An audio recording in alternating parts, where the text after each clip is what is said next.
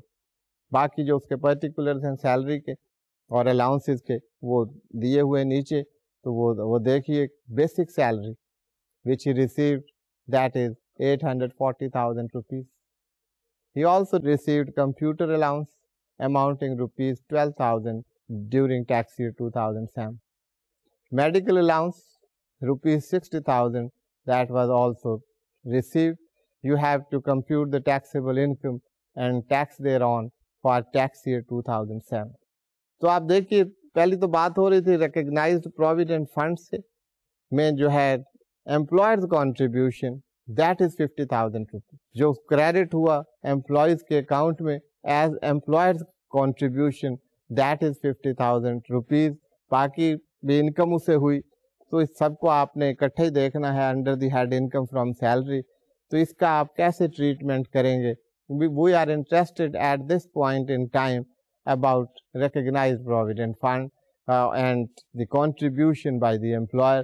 تو اس کا کیا ایفیکٹ ہوگا وہ بات ہم زیادہ اس میں انٹرسٹ ہے. باقی چیزیں تو آپ نے دیکھی ہوئی ہیں. That would not be any problem. Anyway, to solve this question we shall have to pass through it. تو اس کا آپ سولوشن دیکھیے گا. سب سے پہلے آپ وہی فارمیٹ تیار کریں جو آپ کو بتایا گیا تھا. ٹیکس پیئر ٹیکس ایئر 2007 ہے. ریزیڈینشیل اسٹیٹس کیا ہے ٹیکس پیئر کا, اس کے علاوہ نیشنل ٹیکس نمبر جو ہے NTN that stands for national tax number that will be mentioned. پھر وہی آپ اپنے کالمز بنائیں گے. پرٹیکولرز کیا ہیں اویلیبل, اس کے بعد ٹوٹل انکم کتنی ڈیرائیو کی ہے ڈیورنگ دا ٹیکس ایئر, اس میں ایگزیمپشنز کتنی اویلیبل ہیں and what is the taxable income. یہ 4 کالمز آپ کے سامنے ہیں. So students, in our example, the basic salary that is 840,000 rupees. You know there is no exemption on the salary, so exemption is nil. So amount to be taxed that will be 840,000 rupees. Then the computer allowance 12,000 rupees during the tax year. You know there is no exemption on computer allowance, so entire amount is to be taxed. Then comes the medical allowance that is 60,000 rupees. Medical allowance میں آپ کو بتایا تھا, وہ اگر آپ کو یاد ہو کافی ہم نے ڈیٹیل میں بات کی تھی ایکسرسائزز میں. Medical allowance is exempt up to the 10% of the MTS or basic salary.